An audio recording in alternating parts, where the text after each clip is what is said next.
Babaji, for most of us, our mind is continuously jumping from one thought to another.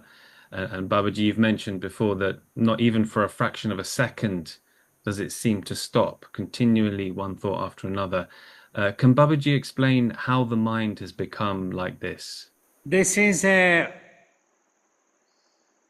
habit that has been acquired since time immemorial.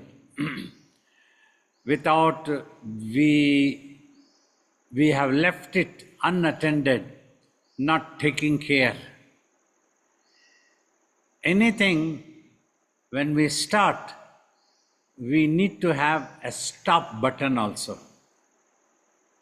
Otherwise it can go out of our control and give us either stress or can even be disastrous or dangerous, anything.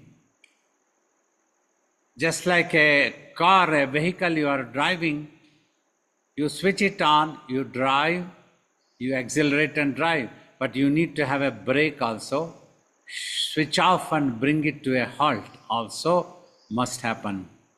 Like the old saying is there in an aircraft, before taking off you have a choice, but once you take off you have no choice, you have to land also that time.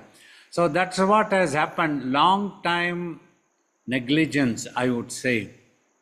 I have not bothered to take control of the mind or notice that it's continuously jumping and jumping. So that's why it has happened.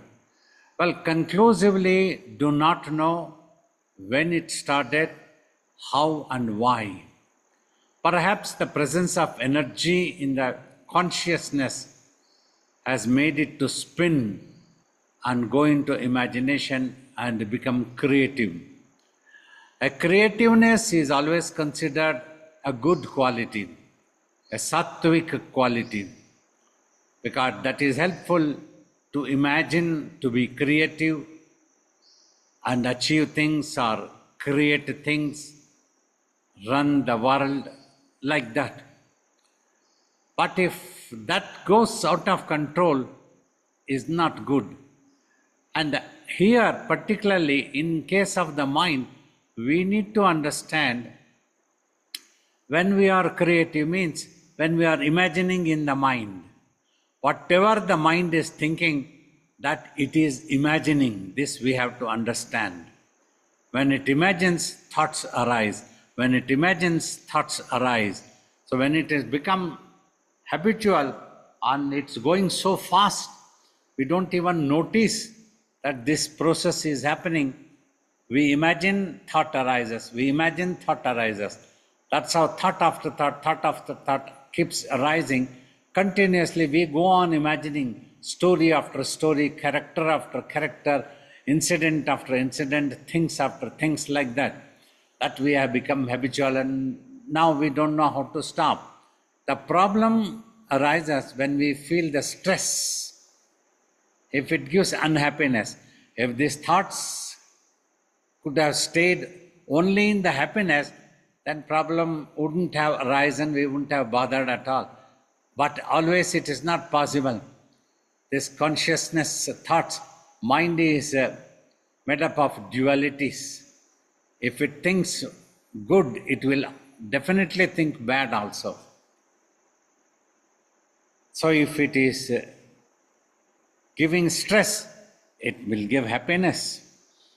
So that is how this mind has gone out of control since time immemorial. This is the thing.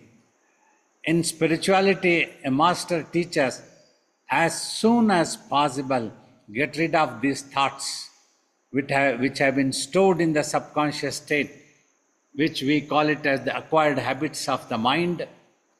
And this is what is causing you unhappiness, tension, fear, stress, everything.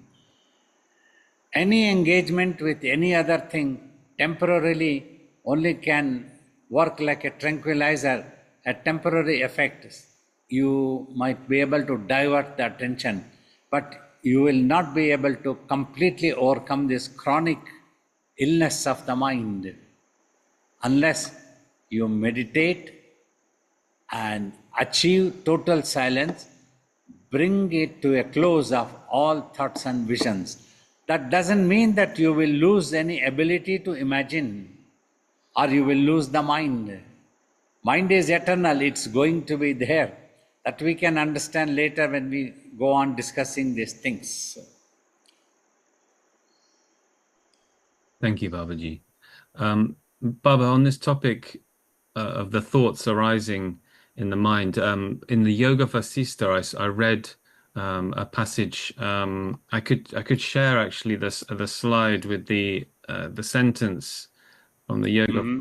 If Babaji could comment on the desire for experience arises as a thought in consciousness, and by the repetition of this thought, it gains strength. Could Babaji comment on that passage?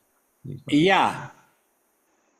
First, I have told, when you think a thought appears, watching the thought, mind forgets that this thought is there because of simply I have imagined. It has no other stay. But first instant itself, we get involved with the thought, considering that thought to be a truth. Thus, we get obsessed with that thought. So many times we might repeat unknown to us.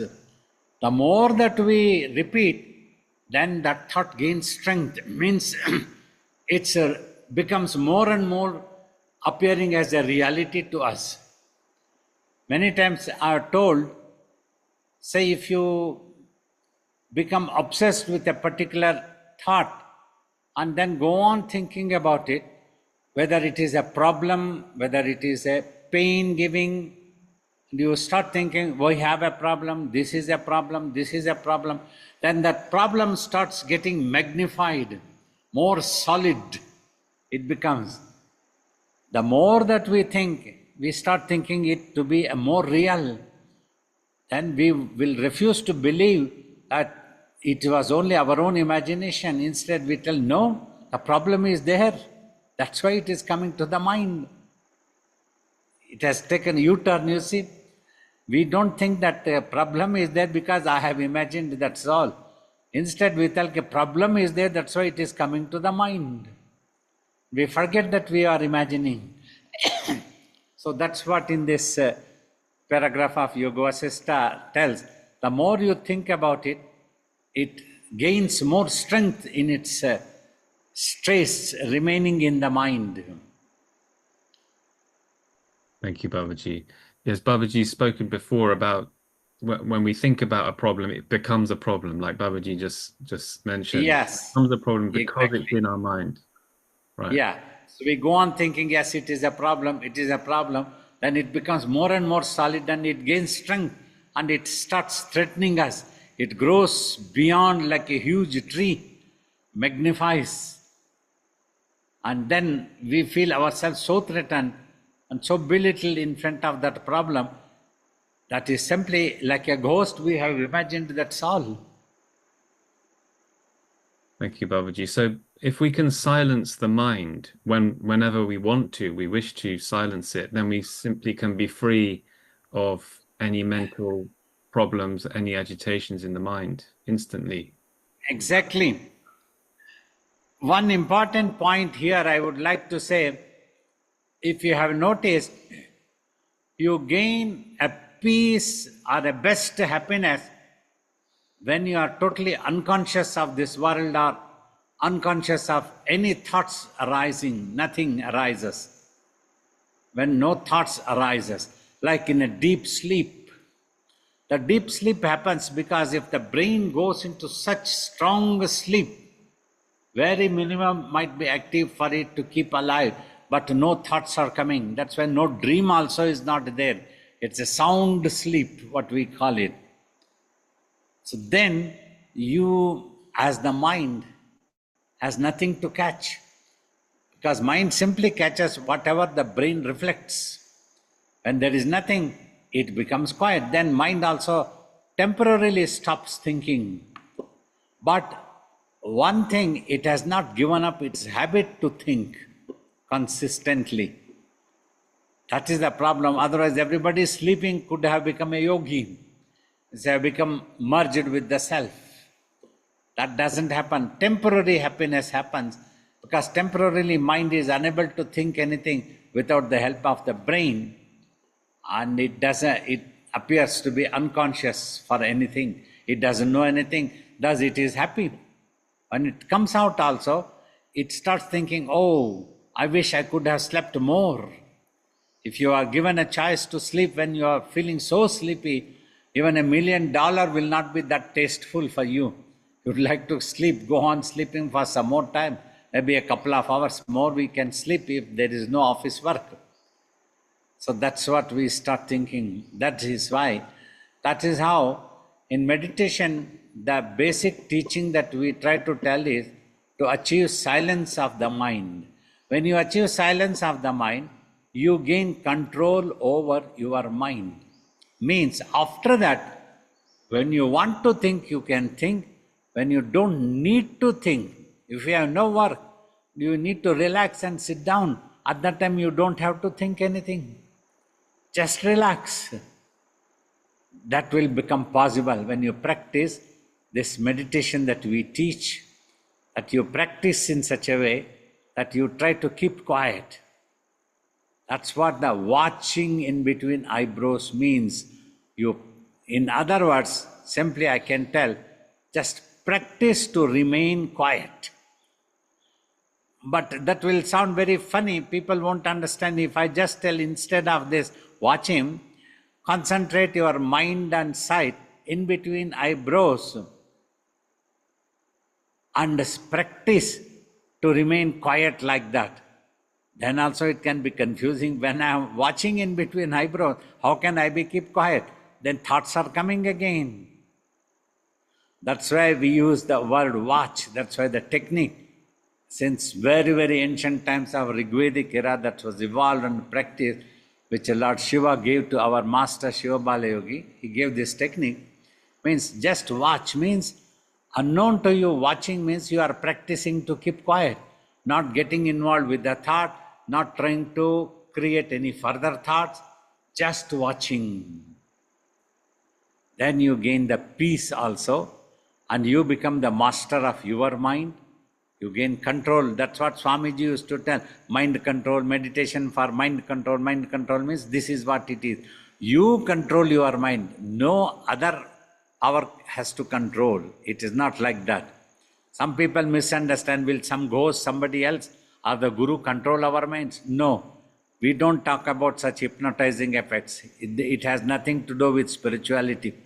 Spirituality is that a Guru teaches you to practice having control over your mind's imaginations. When you don't need, you don't have to imagine. When you need, you become creative and live in the world, work out. Thank you, Babaji. Could Baba talk a bit more about how watching gives the ability to stay in silence? When Babaji said at the beginning when giving the instructions, don't engage with thoughts. So watching is actually ignoring thoughts. Is that Yeah. right? As I told in the beginning, one thing, since time immemorial, this mind has picked up thinking like that, being creative. Thought after thought, that's why are coming and coming, because the mind is imagining. And it has become habitual to imagine now. That's what we call, if a person eats once in a day, twice a day, thrice a day to sustain his physical body, everybody will understand. Because all the 24 hours he is eating only, and he doesn't know anything else. Then we call it, look at this man, he is so habitual to eating. He keeps eating and doesn't stop at all. That is how now, look at him. He keeps thinking all the time. He has become so habitual to thinking, he doesn't keep quiet even for a moment. He has become a chatterbox. He keeps talking. He has become so habitual, talking, doesn't keep quiet even for a moment. Anywhere, anybody comes, goes, or nobody, even if he is alone or nobody, he keeps talking. In the same way, he keeps thinking. So now the watching, mind has two aspects, both the aspects in fact. One is watching, one is thinking. It has the ability to think and be creative. It has the ability to watch. Watch means, like when I am talking, if my picture is in front of you, through your eyes, applying your mind also. It is your mind which is watching me through your eyes. Eyes are watching, but eyes are watching because behind the eyes, you are there as the mind. That mind also is on me. Thus you are watching, so then you are able to understand what I am trying to convey. So that means mind has this ability. It is able to watch. Means it is able to concentratedly pay attention. That's the meaning. Is able to concentrate and pay attention. That's what watching is. So here the same technique is used. Otherwise, when you close the eyes, because of its habit, a thought appears.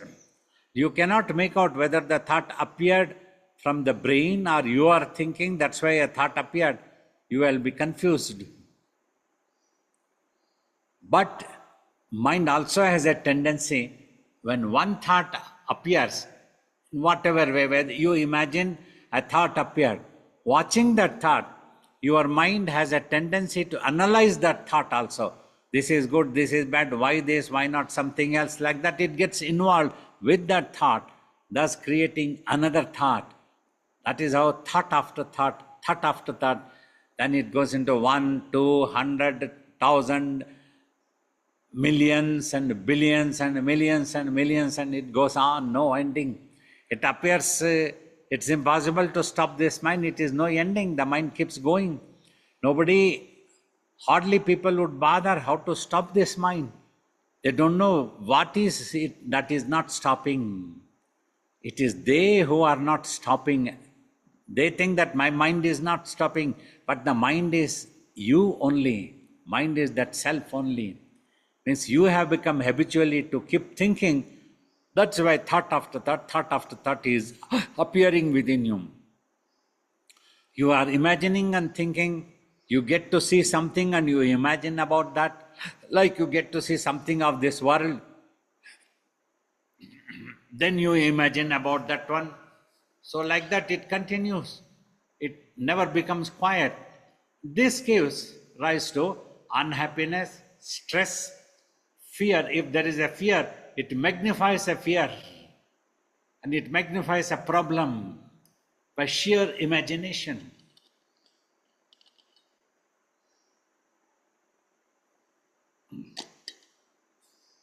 That is how it is unable to be silent. And here, when we tell you watch means, if you steadily just watch and don't think about any thought that might appear, let us not bother from where is it appearing. It appears because it is all there as a habit within the mind only. That's what generally we call it as, in the subconscious state it is there, as a habit is there. Usually every habit in the mind is in the subconscious state. A person may not notice, he is actually, no, I am not like that, he might argue. But he has picked up that habit and he is there. When he behaves, then he gives up his secret. He behaves according to his habit. When we watch him behaving, then we tell, oh, see, you have behaved again. But no, I don't think like this. I don't know why I behave. Many people say this also, I don't know why I behave. You behaved because you have maintained this habit. You don't want to give up. And that's why you have behaved. Thus you have lost control over yourself. So that's why we tell, now when thoughts appear in meditation, instead of getting involved with the thought, or don't get engaged with the thoughts, means don't try to analyze them, good or bad, right or wrong, don't bother. It is garbage being thrown out. It is just going away. If you just allow it to happen, it will disappear. It will evaporate. and it will dissolve into the mind. And then you will see that it was not there at all, as if never anything had happened. So that is how the mind can become quiet if you understand this technique of watching. That's what the watching technique. We tell watch means don't think. That is the order. If anybody want to consider, when we instruct, just to watch in between eyebrows, oh, they should consider this is the master wants us just to watch. Order. It's an order that's said. So then they do it. Then they will see that all thoughts are disappearing because they have stopped thinking. When they are watching, the thoughts all vanish because they have stopped thinking. If they do not stop thinking, then the thoughts and visions will continue. They get engaged with the visions, they get engaged with thoughts, considering them to be a valuable experience. It has no value when you go for self-realization, because you have to go beyond sound and sight and everything, time and space, everything go beyond. That's where the ultimate truth, the Parabrahman, is there. For that, if you are interested in that self-realization, that which can give you liberation totally from birth and death, from all calamities, from all unhappiness, tension, fear, everything, can help you to know yourself as that immortal soul, can give you the awareness of what you are really. And you have to stop thinking, stop all the thoughts. This is the ultimate. This is the wondrous of the wonders. When you achieve this, when you understand this, when you are able to visualize, yes, this is what I have to do. I have to just watch, I have to become quiet. You have to become quiet, otherwise you get agitated. So much of habits are there in the mind. And everybody considers those habits as so important and vital, they don't want to give up. Somebody tells me something, oh, I have to react. Mentally, they keep reacting. Sometimes they are unable to react outside, but in the mind they are agitated. They keep reacting in the mind itself. They keep kicking the other person if they are unable to kick from outside. So thus they are mentally active still, and their mind is the casualty. I try to tell them, by thinking like that, you are making yourself a casualty. You are losing your peace. You are tense because you continue that imagining that that person told you something, and you are imagining what you are supposed to do, and your actions also you imagine. Thus you will see your own action in your mind, in your imagination, as a visual effect. All these things are troubling. It's not allowing you to remain peaceful. It is not allowing you to sit quietly on the sofa and enjoy the peace. It will be thinking. So this is the secret of watching and all the effects of the mind, how the mind can become casualty when you take things seriously. If somebody tells,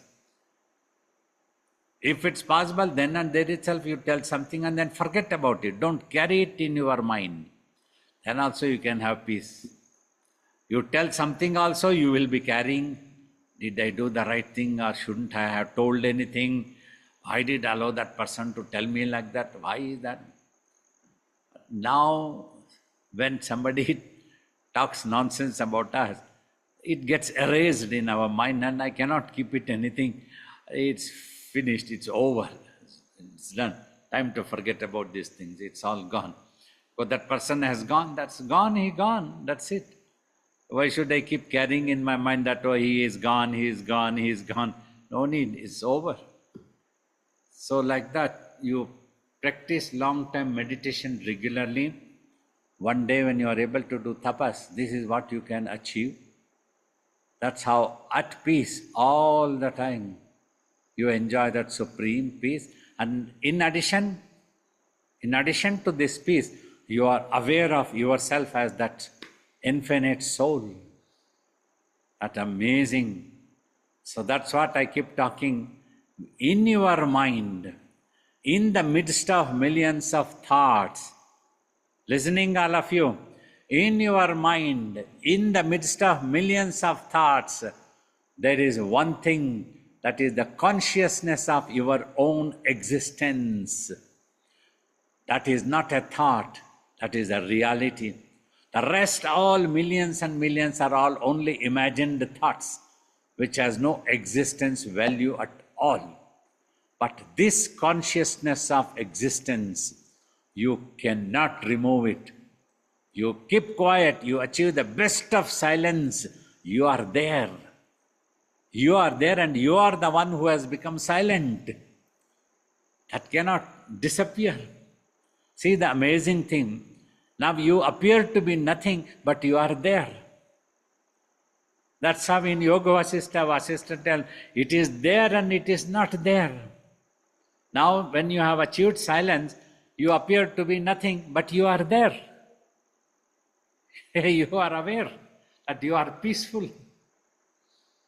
That is how you gradually cross the barrier of time and space and enter the other dimension to go to the truth. But if you, first thing you need to understand, you just need to watch, if possible in between eyebrows, or just in the front when you close the eyes. Even if you are unable to find the central location of in between eyebrows, don't struggle too much. Just watch the front portion when you close the eyes. Just be gentle, cool down, relax.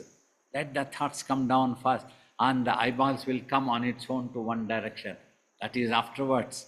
The first thing important is you to cool down. Then see, you are there and you are peaceful, but you are invisible to yourself. You are invisible to yourself, but you are there. Thank you, Babaji. It's hard to rationally think about, but as Babaji says, that experience is important, to experience the mind calming down itself. Baba, could Babaji talk a little bit about the you exist and you don't exist, or it is there and it's not there? The Atman and Anatman, Atman as the self, and Buddha talked about Anatman, the absence of self. Could Babaji explain? Yes, exactly. Both are equally right. What Buddha said also equally right. That's what Vasistha also telling, it is there and it is not there. It appears to be there and it doesn't appear to be there. Both are imaginations. Atman also imagination, Anatman also imagination. It is there also imagination, it is not there also imagination. You go beyond that. You simply become silent, that's it. That's all the self-realized masters became quiet. Buddha also became quiet. Anatman, you can call it Anatman, just like the same Atman and Anatman, I tell in a simple way, you can call this room is filled with space, or this room is wide with space. So thus you call it Atman or you call it Anatman, there is no need to argue. Or you stop calling anything, finish, silent. So that is what is needed. That is, then you experience. People keep asking, how do we know that we are progressing in meditation? And they consider any thought or any vision, any sound when it comes, that to be the real experience. That is not the real experience. That is only the beginning, like the kindergarten things, to give you some encouragement, to give you some excitement. This sound is coming. Okay, sound is coming. Concentrate on that sound, the master said. No problem, let the sound come. But you remain focused on the sound. Don't start thinking about that sound. Any vision is coming, okay, no problem, let the vision come. You just keep watching the vision, but don't get involved with the vision. That's what the master teaches. Then you will see that vision also disappears and you are there. This you are there is the real experience. When you get this, you are there, then you have got the real experience in meditation. That means you have progressed. Not till then. Till then, you are simply playing with imaginations of sound and sight and visions and thoughts, and you are playing the same game, chess game. Dream after dream, one dream you are getting up and you are dreaming again. From that dream you are getting up and you are dreaming again. You get up from that dream, you are dreaming again. So thus, once you simply get out, all dream stops. So that's what the real experience, you are there and you are not there. When you gain this, when you totally become quiet, silence, this is what you are experiencing. That is why silencing the mind is essential for a spiritual seeker if he is going for self-realization beyond the form and formlessness. Many people may argue their own way, but this is the truth. Wants to go there, you have to go beyond the existence and non-existence. That is the experience. You will see that you are there, but you are not visible to yourself or anybody because you are alone. There is no relative existence is there to see. If there is anything else other than you is there, then you have to see that. And there is nothing else other than you, there is nothing that you have to see. Thank you, Babaji. It's amazing. As soon as we start thinking, we are away from that oneness. The moment you think, you come away. You stop thinking, you go to yourself. Thank you, Babaji. On this topic, a question was sent in via email from Sashi Kolak. I wanted to share this because it's quite a long question, Babaji, but it is on this topic. So if I could share, and I'll read out the question. So my understanding of silence is that it is not limited to a state, nor is it the absence of sound or activity of the mind, but the source from which all sound, vibration, and activity arises and subsides, always present, the eternal subject, the witness of the stillness and the activity of the mind. The mind is always silent in deep sleep and samadhi, and when it is not in conflict and at peace in the waking world, just like at the bottom of the ocean has a steady flow of current, but at its surface the ocean appears as waves. The mind and all of existence appears out of silence and dissolves as silence. The mind, world, and ego are all one. When we wake up, all three arise, and when we sleep, all three dissolve.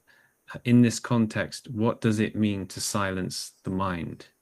Could Baba comment? When you wake up also, you will need to have this. Not simply when you sleep, all the three dissolve. When you wake up, all the three comes.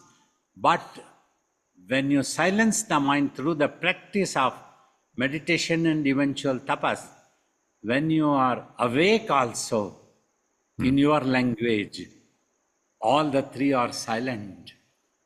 The I also is not there, and the mind also is not there. Total silence is there, simply quietness. And that imagination is not there at all. The quietness also disappears. That's what the yogi experiences after coming out of samadhi. I have told, like when I am talking through this body or somebody else talking to me, in my consciousness, total silence is there. Neither that ego of I-ness is also not there. That's why I tell when a question is asked, it is not me who imagine or who have to prepare for an answer. Simply spontaneously that comes. And I don't consider it an answer coming from me or a question that was put to me. No such things are there. No such imaginations occur to me at all. Simply I hear the question and the answer spontaneously come. So that's what silencing the mind means. You achieve mastery, you think only when you want. If you don't want, at all stages when you are awake also, you are quiet. That is the silencing of the mind. Not that simply when you go to sleep, because when you go to sleep, actually the mind is not totally silent. It is holding its habits, but unable to experience its own thoughts, because in the absence of the brain's awakening, the brain is sleeping. It is actually brain is sleeping. Thus mind also becomes unconscious of its habits or anything other than its habits, anything it becomes. So then one starts thinking everything has become quiet, but actually things have not become quiet. The moment the body wakes up, everything comes into action. That means a total silence has not happened. Mind has not given up its habits. Temporarily it has become quiet. But the moment that state is given up, that you awake from the sleep, then it picks up its habitual. It cannot keep quiet. But when you get up also, it should keep quiet. It is no more habitual to keep thinking all the time. It is in its nature of quietness. That is the supreme. That's what the ultimate truth. Thank you, Babaji. Babaji, in daily life, can we have a silent mind? Mostly, but whenever we need to think, we think. So we can be going about our daily activities all the time quiet. Babaji just made a statement about a yogi would be completely silent at all times, even in activity. Does Babaji mean predominantly there is no analyzation or judgment, only just that time when it is necessary, and then it goes back? Is that how it would work, Babaji?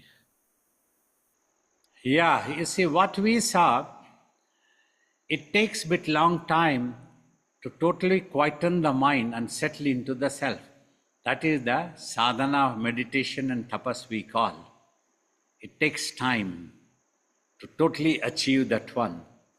Then once you have achieved, when you come out of samadhi, instantly you won't be that skilled to deal with the worldly things.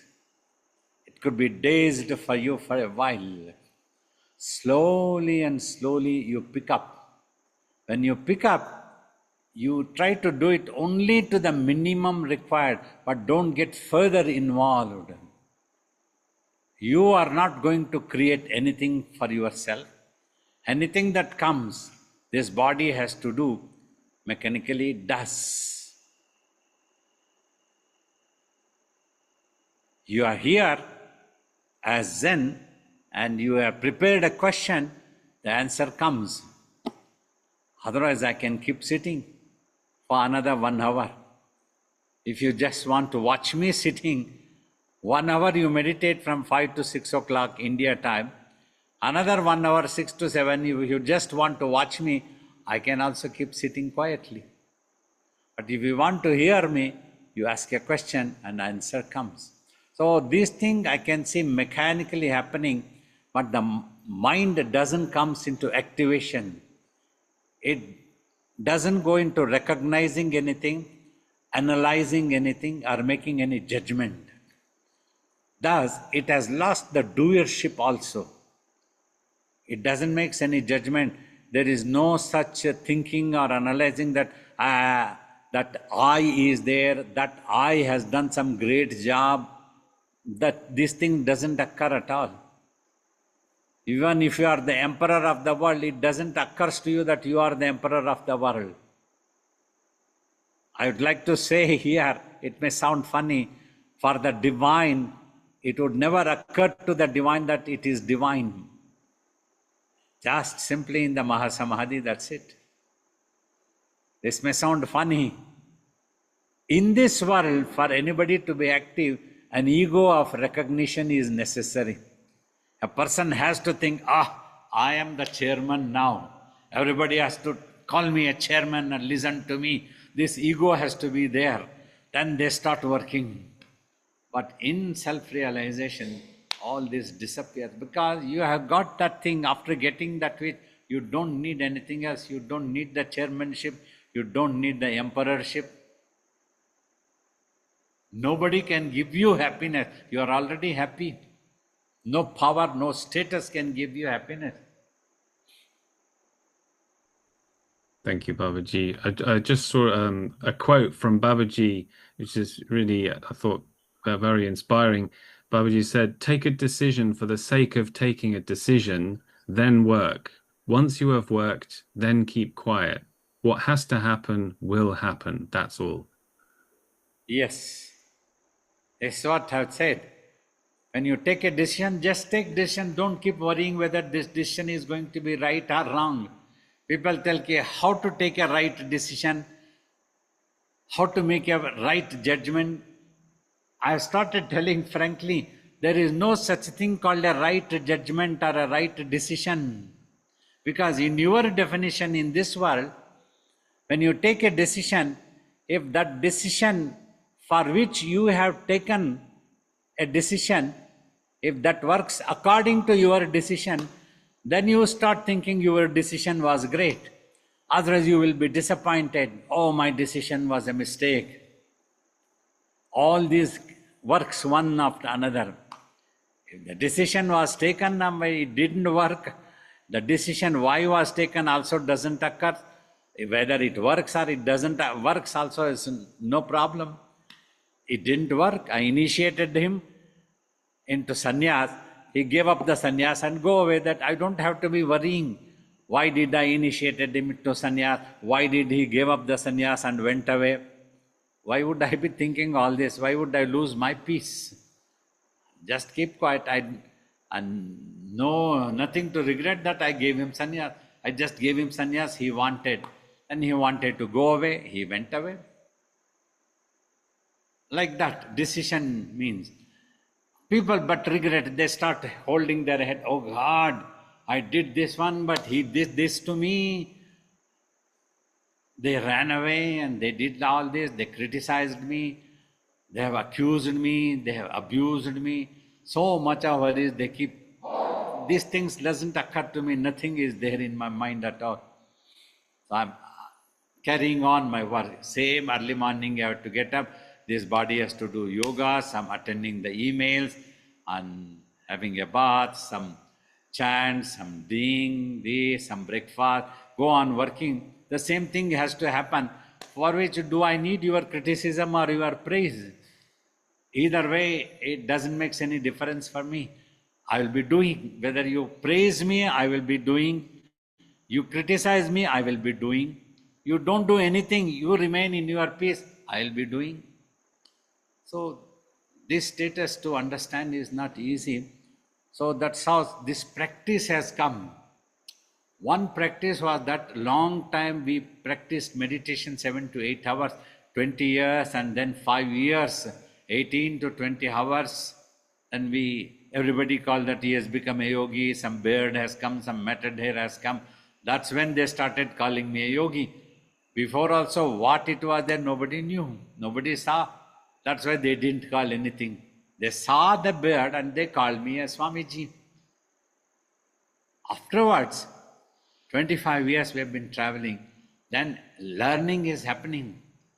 Carefully, just mechanically do everything. Wherever necessary to say no also, say no. But just that's it. Further no thoughts and don't get involved.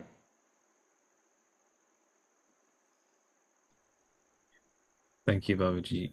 So for us, Babaji, the peace should be, as Babaji, I think, has said before, peace should be dearer to you than the things of the world. Should we desire to go back to that peaceful state, more than be attracted to the events and the happenings? Just for sake of philosophy, I am telling, nobody should misunderstand that I am asking anybody to leave the world. You be in the world. But just because of this question has come, you are in the world because you want happiness. If you didn't want the happiness, you wouldn't have been in the world. You are looking for happiness. That's why you want to be. So now if you want to peace, if you go permanent to the self, then you get the peace. So you are looking in a particular shop where only some vegetables are sold, but you want to buy gold. You are wondering, where is the gold? I don't see any gold. I am seeing only vegetables. I am seeing this, I am seeing that. Somebody comes, come on, gold is available here. Here only vegetables are available. They take you to the gold shop and you wanted gold and you buy gold, and that's ends. You are buying ends. Means you wanted peace, you found the peace and your quest ends. That's it. Something like that. Remaining in the world also, you can achieve this peace, means continue the way of life. Simply, I have got a bird and you don't have a bird, that's all. You can also have the same peace that I have by practicing meditation. You can have the self-awareness by practicing meditation. You don't have to grow a bird at all. Simply, this is my guru's tradition. We teach like this and we sit like this, that's all. This is the way of life. I had adopted, you have adopted your way of life, you remain there and still you achieve peace. Whether you are in the vacant state, whether you are in the sleep state, anywhere, it is always there. That's what the previous question came. When you get up, they all come up. Mind comes up. But you get up and the mind doesn't come up unless you want it to for a thinking. Otherwise the mind keeps quiet. You are quiet. Mind is not different from you. It is you. You are quiet. Thank you so much, Babaji. That's the end of my questions, and I can see some have raised their hands. Baba, would it be okay? We'll take few questions. Namaste, Babaji. To silence the mind only to be used. So yes. Firstly, my question is whether mind is dual or multidimensional. Because it is said right now also, it watches, thinks, analyzes, and creates. It keeps quiet also. Yeah, that's also the. Is it dual or multidimensional? No, it is real one thing. It's dual. It's not a dual. It has the multidimensional. It has all qualities. It can think, it can be creative, it can make you unhappy, it can make you happy. If it is active, if all these multidimensional things are stopped into oneness, only one single self, what we talk, then the mind regains the form of consciousness. Then the supreme peace, it can give you peace. Okay. How easy it is then? See, we have to use mind against the mind. And it is like a Bhasmasura Hasta, which has to be used again to burn itself. Of course, there at least there is an external force which made it to work like that.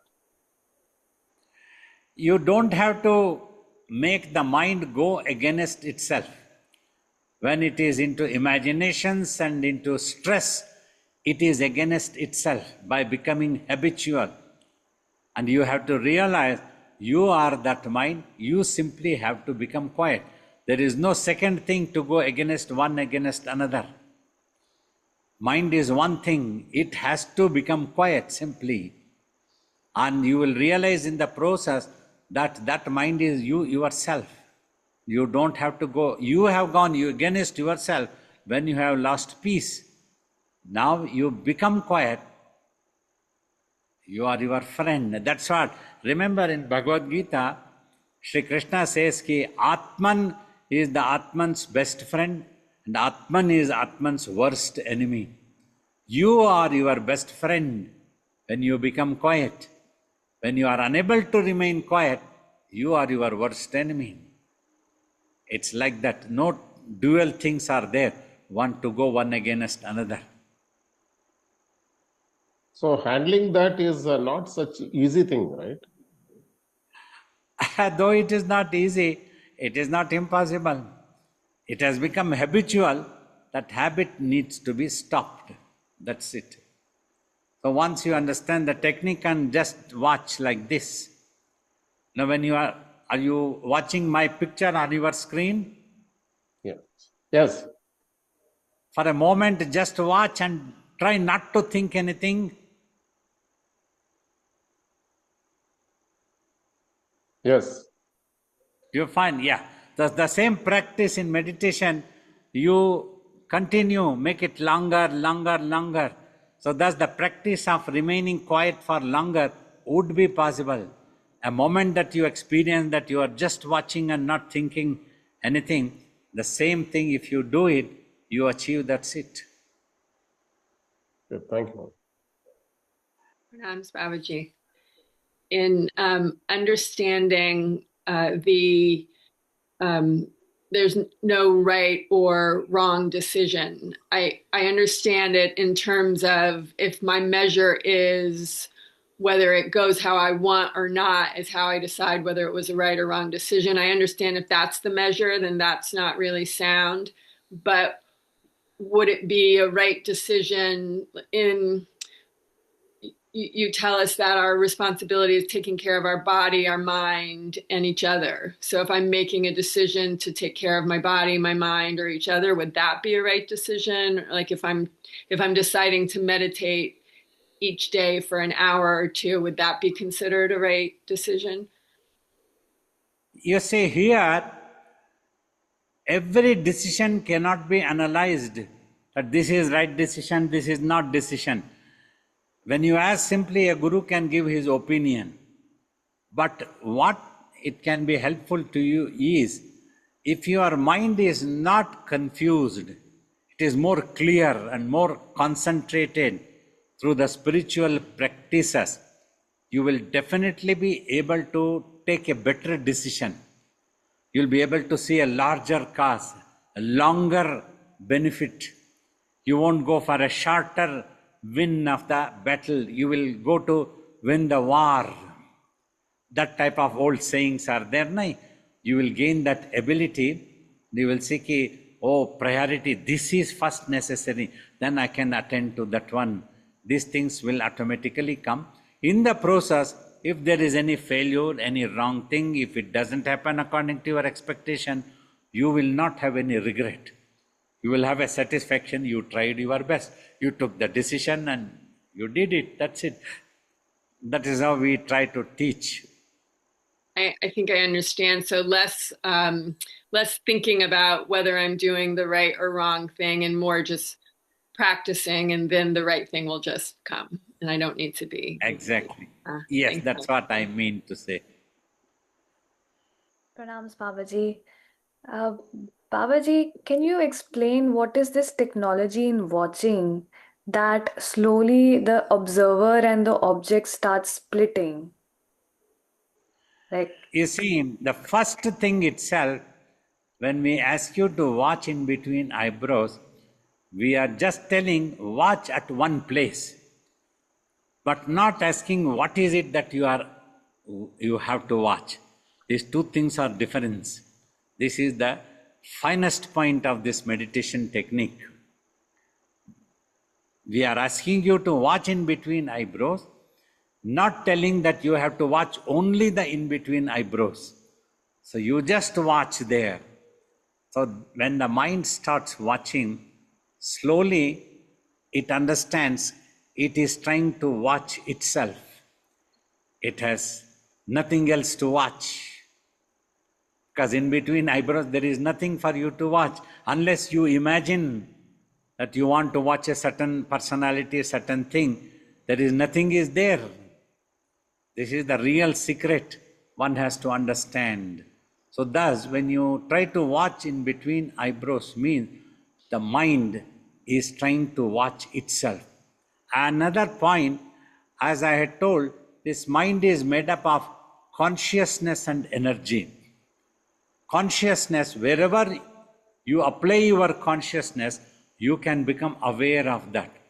Just now this consciousness has been applied to its own imaginations, thus making it to become mind instead of remaining as a pure consciousness. Now, if it just watches, if it gives up thinking, then all the thoughts and visions disappear. Then its attention turns to itself. Introvert, what you call it. Babaji, and even with eyes opened, even in the world when the brain is functioning, wakeful state, uh, can we apply this watching? You need to be careful not to absorb other imprints. First, you practice by closing the eyes, then gradually you will be able to pick up this habit. Wherever you are active, still you will be able to feel that yourself. Thus, watching means you should not misunderstand. People should not misunderstand. They have to watch through the eyes all the time. If they have opened eyes and they are active, they have to simply watch through the mind. The mind means, watching through the mind means mind needs to be aware of itself. That will be possible once you obtain expertise in meditation of silencing the mind. It will be more easily possible in the world. One more question, Babaji. Babaji, to you, what is more important, the love for Swamiji when your heart is filled with the love for Swamiji, or the silence of your mind? The love for Swamiji has given me the silence of the mind. So that silence of the mind, I have understood, is the real love for Swamiji. Love for Swamiji does not come with any language of this world. It is beyond all the languages of this world. So thus, both silence and love for Swamiji go together. They are one and the same. Got it. Thank you, Babaji. I'm really grateful for these weekly classes. You're really inspiring and I learn a lot from this community, so thank you so much. My question is, what do I do to silence the wave of negative thoughts that I experience when I wake up in the morning? It feels like a tsunami. I hate waking up because of these thoughts, like they're particularly dreadful, frustrating, and overwhelming thoughts about my life situation, mostly around my hardships, around my health. So what do I do about this, Babaji?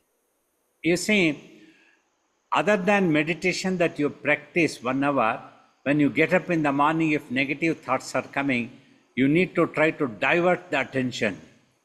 Try to chant the name of God or a guru, whichever is dearer to you. Swamiji's name you chant, so that you can direct the mental attention on the negative thoughts towards Swamiji's name.